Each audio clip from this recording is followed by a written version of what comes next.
Want to double, triple, or even 10x your coaching results? There's one simple NLP technique that can flip your client's mindset instantly. And if you're not using this, you're missing out on an opportunity to have a more profound impact on your client's success. Hi, my name is John Ryan, and I'm a Master Trainer of NLP, and I've been studying, practicing, and teaching NLP for nearly 30 years. And if you're a coach and you don't really know what NLP is, let's go ahead and break that down so you know exactly what it is that we're talking about. NLP stands for Neuro Linguistic Programming. Now, I know that doesn't really shed any light onto what it actually is. Let's break that down even further. The neuro part is our nervous system, or our neurology, and or our mindset. Then we have the linguistic, which is really about language or communication, both internal, what we say to ourselves and what we picture inside of our minds, as well as what we do externally when we communicate with others. And then we have the programming. And this comes out of the 1970s with the idea of that our brain is like a computer. And if we can learn how to program our mind, we can really get it to do whatever it is that we want to do. A more modern term for that might be patterns. If we can find patterns that are working for us, excellent. We can reinforce them and enhance them. If we find patterns that are destructive, we can get rid of them and replace them with more empowering patterns. To put it simply, NLP is how to use the language of the mind to produce consistent results. And as a coach, that's really our job, to improve and accelerate results.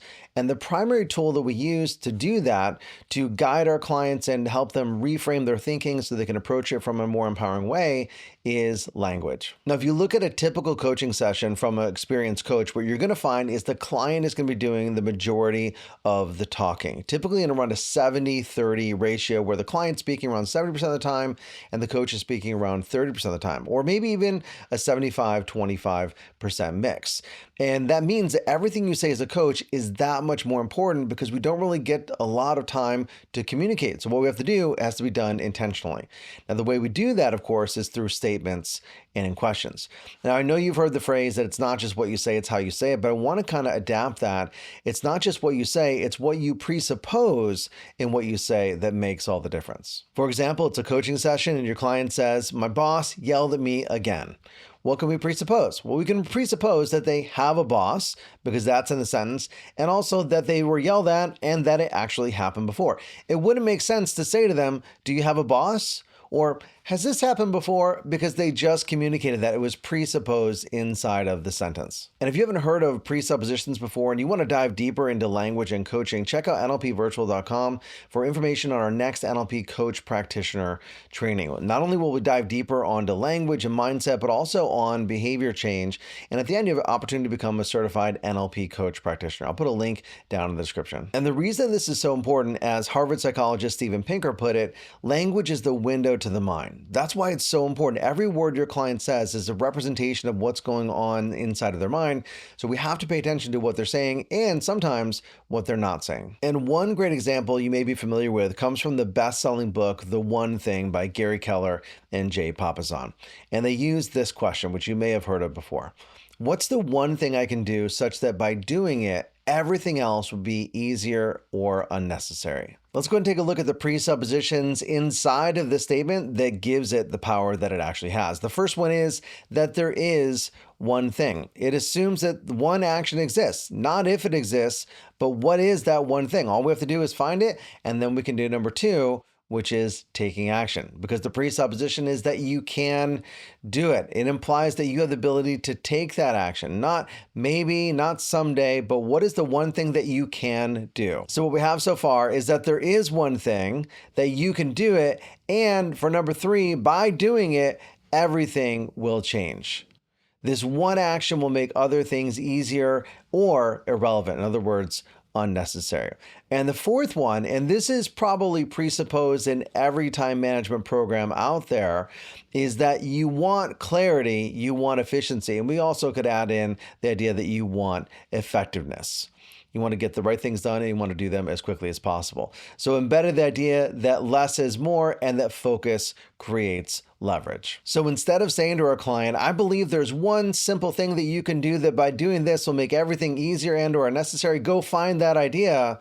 Instead of saying that, which might engender some resistance, we presuppose all of that inside of a question.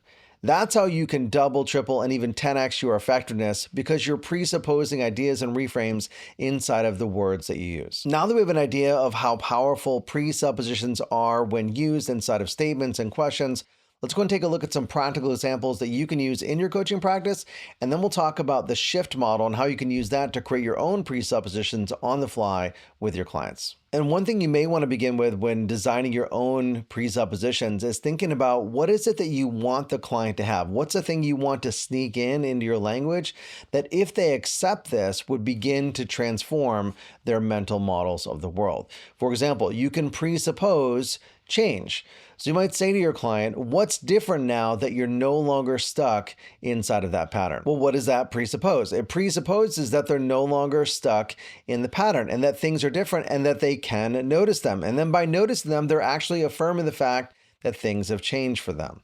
You can also presuppose ongoing change. Perhaps you might say something like this: what are the small shifts you've started noticing as you move towards your goals? So small shifts are happening, and now we're directing their attention through our language to start paying attention to those shifts, to acknowledge the results that they're actually creating. You can also have multiple presuppositions embedded into the same sentence or question. You might say, as you begin noticing more of your strengths, which one are you finding most useful right now? That's part of the power of presuppositions. Think about it. By just even answering or considering that question, they have to go inside and start evaluating which strengths are emerging right now. And not only that, which one's most relevant for their current situation. Awesome. Let's go and take a look at now, why does this even work? One of the reasons this works is it bypasses logical resistance by focusing attention on answering the question. So we're directing them to answer the question. As they focus on answering the question, we're sliding in the presupposition, for example, that they can change, they have strengths or awareness or insights, whatever it was that they weren't paying attention to prior to that. So it directs their attention without creating resistance. So you don't tell the client, hey, you have many strengths you're not paying attention to. We presuppose that they do and allow them to discover them on their own, which is connected to the ICF ethical standard of facilitates client growth. Why else does this work? It also works because it redirects the client's mental model toward desired outcomes or capabilities. So we're not focusing on the problems, we're not focusing on the limiting beliefs, the environment, or the people that are involved in this situation. We're focusing on their desired outcomes and the capabilities that they already have, which moves them towards the outcome that they want to achieve.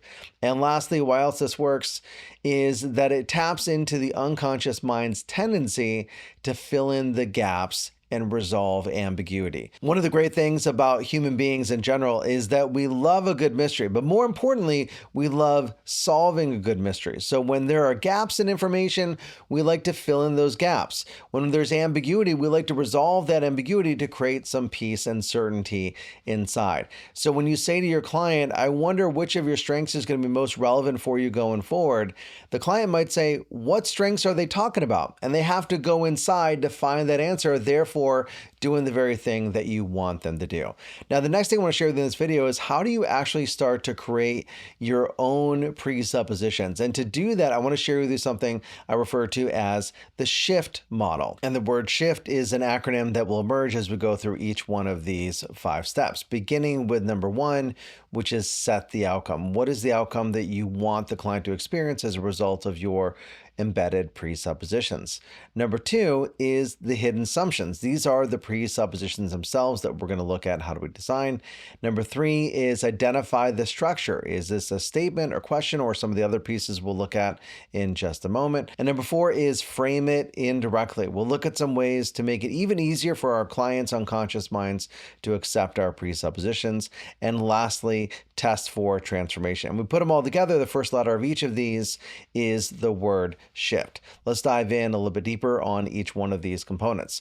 The first one is set the outcome. What do you want the client to believe, feel, or do differently? So for example, if it's a belief, maybe the belief is, I can do this. If it's a behavior, taking action today, or we might want to embed a state such as feeling more confident. For number 2, we're looking at hidden assumptions. So what assumptions must be true for that outcome to exist. For example, if they're seeking change, they must believe on some level that it's actually impossible. Or if they're asking questions, they assume that there is an answer that we can actually find through the work. Number 3, identify the structure. So how are you going to embed your presupposition? Is it going to be in a question where you might begin with, when did you realize this? It could be a statement. You're already starting to, or you're already making changes. You can also go in a different direction. Perhaps you can do it in the format of a metaphor. It's like a seed growing underground. If they accept that metaphor, they accept all the benefits of what the metaphor has to offer, or perhaps a story or a quote. A client of mine once said, or I read in a book, or I just heard recently that, and you can embed the phrases inside of that as well. So we have our outcome, we have our hidden assumption, and we have the structure. Now, one other thing you can do to make it even easier for their unconscious mind to accept the presupposition is to actually frame it indirectly. Here's what we mean by that. Reduce resistance by using one or more of the following. You can do future pacing, and that is looking back from the future where you already have the specific result. So imagine after the presentation, how good do you feel after you've already nailed it? A couple presuppositions inside of that. You can also look at it from a third person perspective. So some people notice, or many people, or I've heard other people, and you get that outside perspective. So they're not looking at it just from their problem-centered focus, but what it looks like from the outside. Or you can also look at it from temporal softening. You may begin to notice, or as you notice, assuming that they're starting to notice at this point in time. So these are some ways to frame it a little bit more indirectly to reduce resistance and make it easier for your client to hear the presuppositions inside of your statements, questions, metaphors, stories. And lastly, we have number 5, which is test for transformation.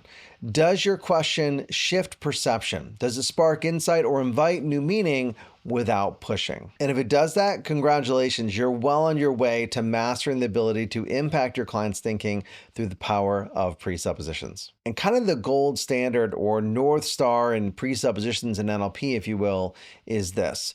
What's the question that I could ask that by simply asking it based on the presuppositions alone will affect the greatest amount of change inside of my client? That's what we're going for, and hopefully we've begun that process together. So imagine you're already beginning to think about how you can use presuppositions in your coaching practice to make it even more effective. And one of the things I imagine to be very excited about is having all of this at your fingertips. And that's why I put together a free shift model reference guide that you can take a look at and have that at your desk to look at on a daily basis to familiarize yourself with presuppositions, as well as a list of the top 10 coaching presuppositions. So you can have a list of that as well as examples to make this even easier for you to integrate this into your practice easily and effortlessly. So go ahead and grab your free copy below and have fun 10xing your coaching by saying more with less. Until next time, develop yourself, empower others, and lead by example.